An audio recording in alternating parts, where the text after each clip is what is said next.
My name is Claire.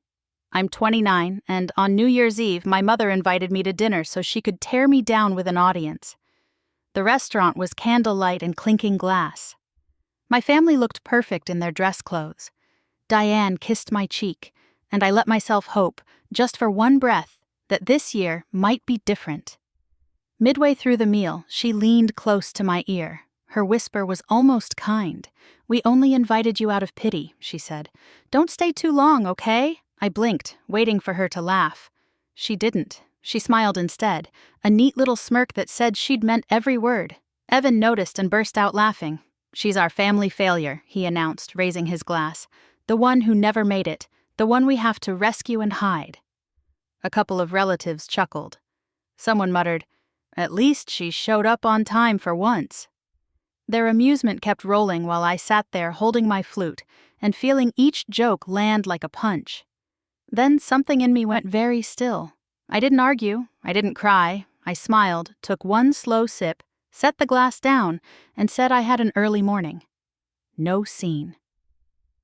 I walked out alone into the cold air, the door sealing their laughter behind me. Back in my small Seattle apartment, I hung my coat with shaking hands. I pulled the worn folder from the back of my closet, the one I'd kept because they always said, "Sign this, it's for the family." I spread the papers across my coffee table, opened my laptop, and finally started to read what I'd been too obedient to read before. A week later, I was on my sagging couch when my phone began to scream. One call from Diane, then another, then 3 back-to-back. I let them ring out. My laptop flashed bank emails.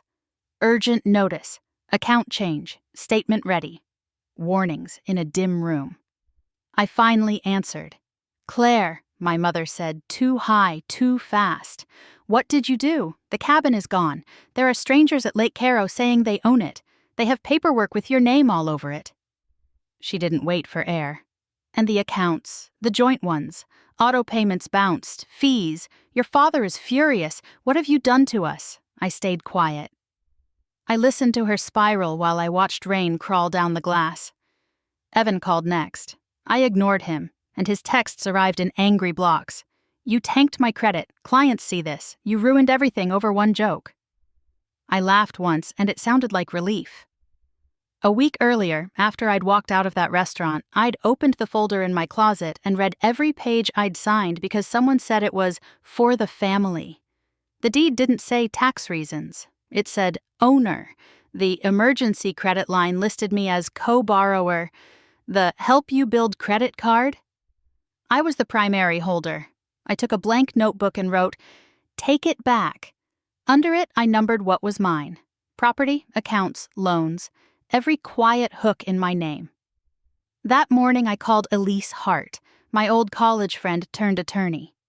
She didn't offer comfort.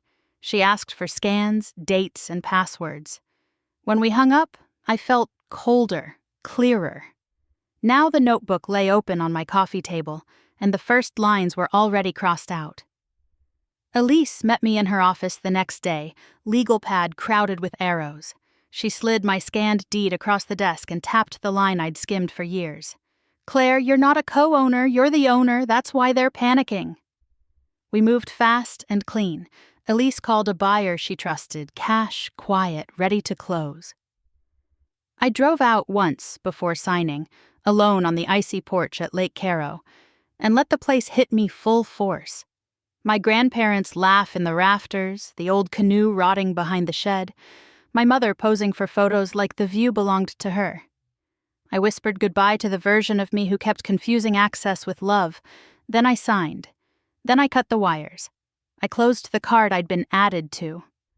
I froze the emergency line until my name came off it. I pulled my social from the cabin utilities. Each confirmation number felt like a door clicking shut.